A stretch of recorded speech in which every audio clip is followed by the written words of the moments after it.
بسم اللہ الرحمن الرحیم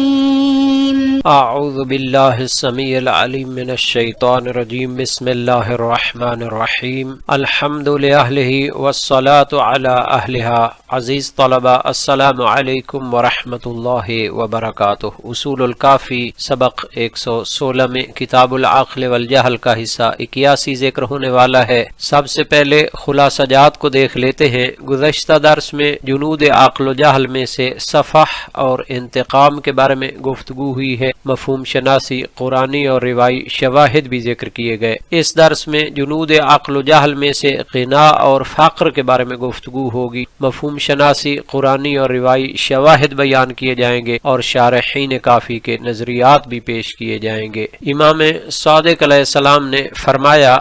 والغناء وضدہ الفقر، عقل کے لشکروں میں سے غنا اور بے نیازی ہے اور اس کے مقابلے میں جہالت اور نادانی کے لشکروں میں سے فقر اور ناداری ہے۔ علامہ ملا صدر شیرازی فرماتے ہیں کہ عقل کی صفات میں سے ہے کہ وہ ایسی موجود ہے کہ جو حق کے ذریعے دیگر مخلوقات سے مستغنی اور بے نیاز ہوتی ہے، چونکہ اس کے لیے کسی ایسے کمال کی انتظار نہیں ہوتی اور نہ ہی وہ کسی کمال سے فاقد ہوتی ہے۔ تو یہ عقل کامل محض کے خواص میں سے ہے، لیکن دیگر جو عقلیں ہوتی ہیں جو استکمال کی راہ پہ ہوتی ہیں اور اللہ کی طرف گامزن ہوتی ہیں، تو وہ اس حالت کی طلبگار ہوتی ہیں اور وہ معرفت رکھتی ہیں کہ غنا حقیقی اور حقیقی بے نیازی وہ سوائے ذات باری تعالی کے کہیں سے حاصل نہیں ہو سکتی، اور تمام مخلوقات وہ فقیر ہیں، محتاج ہیں ذات باری تعالی کی طرف، چونکہ وہ واجب الوجود ہے اور یہ سب ممکن الوجود ہیں۔ تمام کمالات اس کی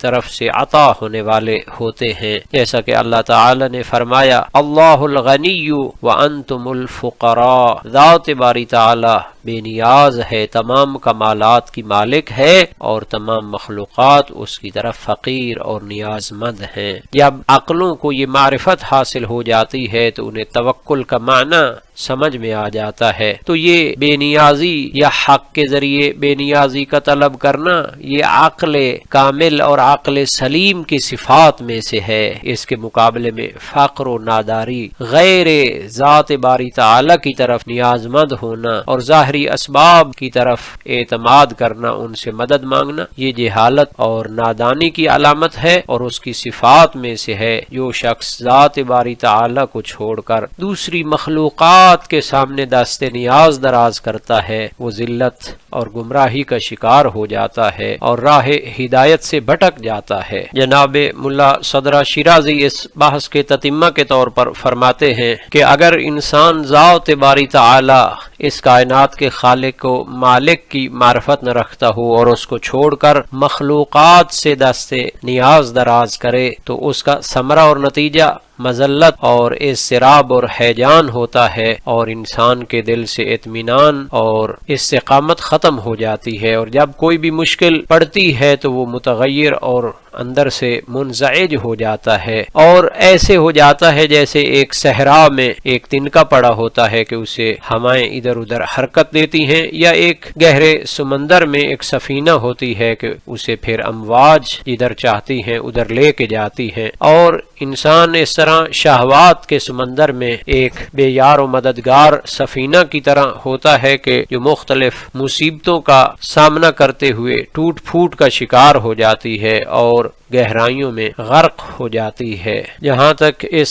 بحث کے بارے میں علامہ ملا صالح مازندرانی کے نظریے کا تعلق ہے تو انہوں نے سب سے پہلے غنا اور اس کے مقابلے میں فقر کی مفہوم شناسی، لغوی طور پر اس کا معنی اور مفہوم بیان کیا ہے۔ قاموس سے ذکر کیا کہ غنا الہ کی طرح پڑھا جائے گا اور یہ فقر کے مقابلے میں ہوتا ہے۔ جب اسے فتح دی جائے تو اسے مد بھی دے سکتے ہیں، اور اس سے جو اسم مصدر ہوتا ہے وہ غنیہ بنتا ہے، غنیہ بھی اس کو پڑھ سکتے ہیں، غنوہ اور غنیان بھی اس کو پڑھ سکتے ہیں۔ غنا کے سا کی طرح اگر اس کو لمبا پڑھا جائے تو پھر یہ آواز ہوتی ہے جو انسان کو مدہوش کر دیتی ہے۔ تو اس جملے کے بارے میں فرماتے ہیں کہ اس میں کچھ احتمالات پائے جاتے ہیں۔ پہلا احتمال یہ ہے کہ اس میں غنا اور فقر سے مراد آخرت کی بے نیازی اور آخرت کا فقر مراد ہو، اور اسی کے لیے نبی اکرم صلی اللہ علیہ وآلہ وسلم کی حدیث سے بھی استفادہ فرمایا کہ آپ نے اصحاب سے پوچھا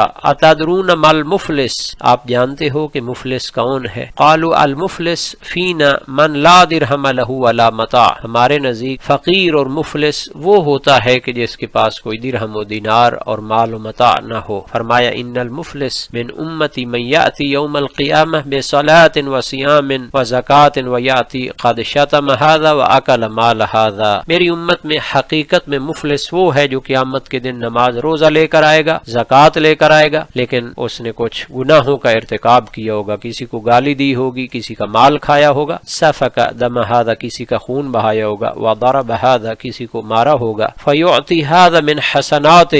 تو اب اس کے بدلے میں اس کی نیکیوں میں سے دوسروں کو دیا جائے گا، ھذا من حسناتہ، دوسرے کو بھی اس کی نیکیوں میں سے دے گا، فإن فنیت حسناتہ قبل ان یقضى ما علیہ اخذ من خطایاہم فطرحت علیہ ثم طرح فی النار، اگر ان کے جو واجبات لوگوں کے اس نے دینے ہیں ان کو ادا کرنے سے پہلے اس کی نیکیاں ختم ہو جائیں تو پھر دوسروں کی برائیاں لے کر اس کو دے دی جائیں گی اور پھر اس کو جہنم میں ڈالا جائے گا۔ تو یہ حقیقی فقر و افلاس ہے۔ لیکن ایک انسان ہے جس کے پاس مال نہیں ہے یا مال کم ہے تو دنیاوی لحاظ سے اس کو فقیر اور مفلس کہتے ہیں، لیکن حقیقت میں وہ فقیر نہیں ہے، کیونکہ یہ تو انسان کے مرنے کے ساتھ ختم ہو جائے گا۔ لیکن اگر وہ لوگوں کا مال نہیں کھا چکا اور حقوق اللہ اور حقوق العباد کو ادا کر چکا ہے تو پھر وہ آخرت میں بے نیاز شمار ہو جائے گا۔ لیکن اگر ایک فقیر و مفلس جو آخرت میں ہلاکت اور نابودی کا شکار ہو جائے تو وہ حقیقی مفلس ہوگا۔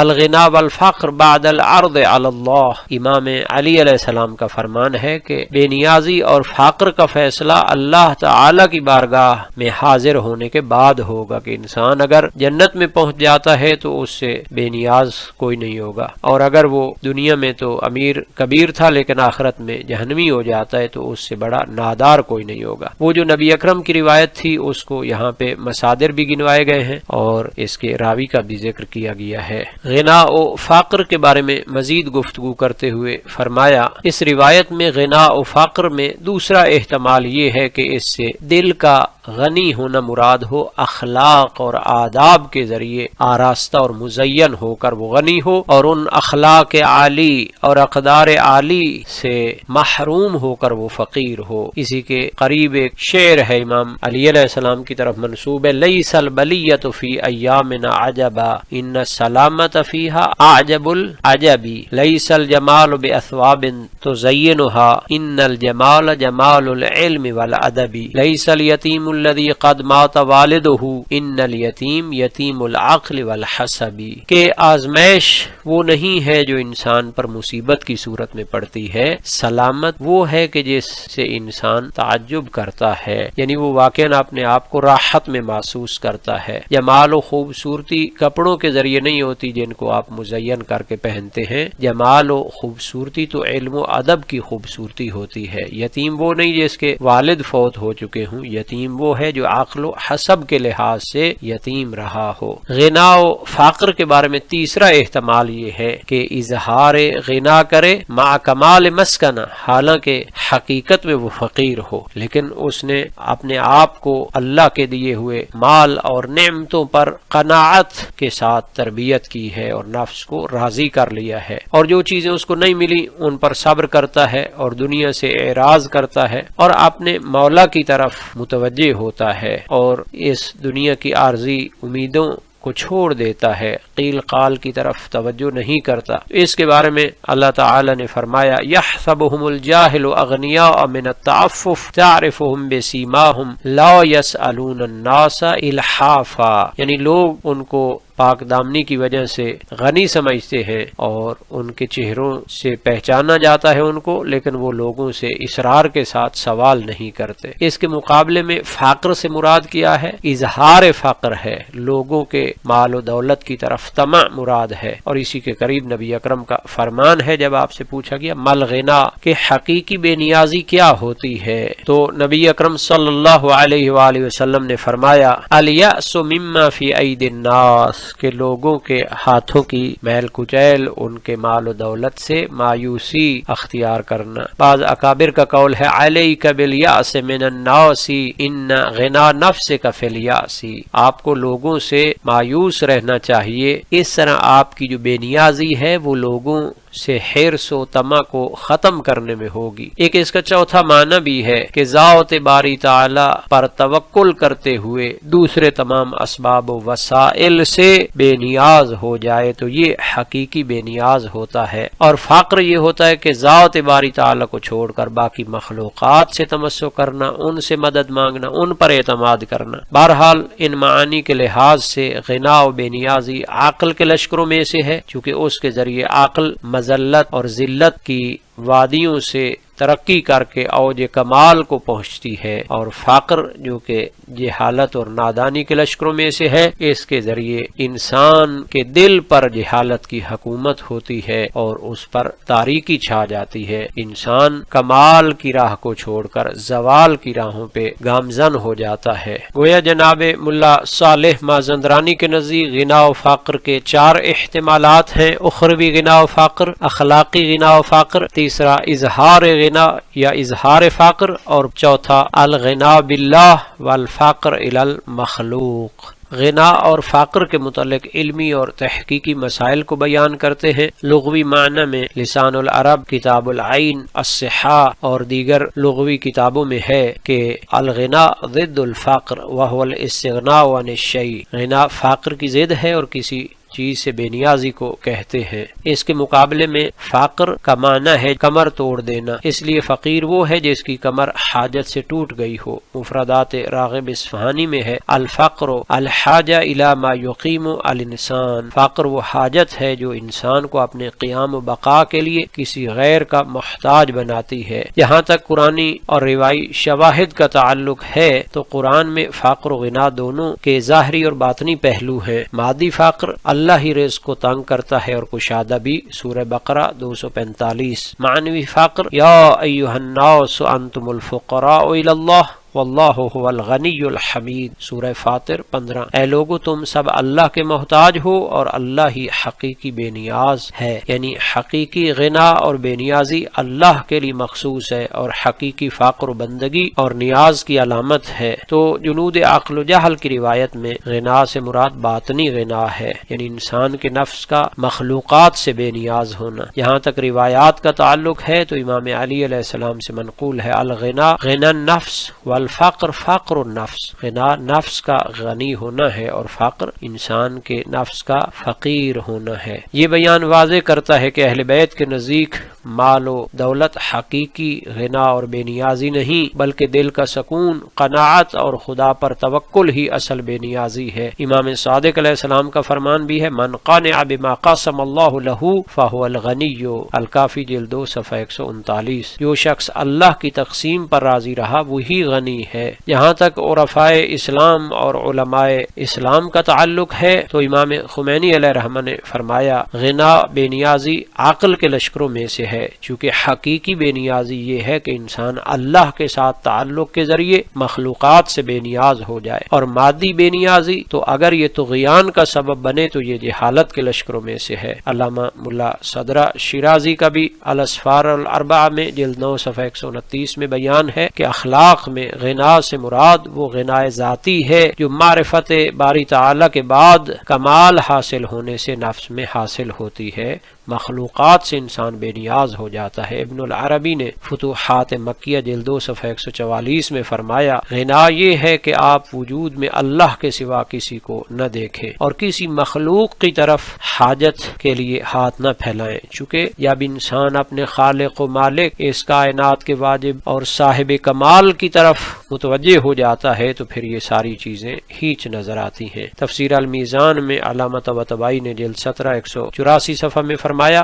الغناء الحقیقی ہوا استقلال الانسان فی ذاتہ بالاعتماد علی اللہ، کہ انسان ذات باری تعالی پر اعتماد کرتے ہوئے دوسری مخلوقات سے بے نیاز ہو جائے۔ اما الفقر فہو ضعف الارادۃ والرکون الی غیرہ، جبکہ فقر کیا ہے؟ ایک کمزوری ہے جب اللہ کو مانتے ہوئے وہ غیر خدا کی طرف متوجہ ہوتا ہے۔ امام غزالی نے بھی احیاء العلوم میں کتاب الزہد میں فرمایا، لیس الغنا عن کثرت المال بل الغنا غنى النفس فاذا استغنى القلب باللہ لم يضرہ ما فاتہ من الدنیا۔ گویا امام غزالی کے نزدیک ایک باطنی حال ہے جو توحید عملی سے جنم لیتا ہے۔ انسان جب خدا کے سوا کسی پر بھروسہ نہیں کرتا تو وہ حقیقی غنی ہو جاتا ہے۔ الفتح الربانی میں شیخ جیلانی فرماتے ہیں، الغنا ان تکون باللہ لا بنفسک وان تستغنی بہ عن کل ما سوا فذاک غنی العارفین، یعنی فنا فی اللہ اور توکل علی اللہ کی منزل ہے۔ اسی طرح امام قشیری کی رسالہ قشیریہ میں ہے، الفقر اللہ تملک شیئا والغنا اللہ یملک کا الشیء، فقر یہ ہے کہ آپ کسی چیز کے مالک نہ ہوں، اور غنا یہ ہے کہ کوئی چیز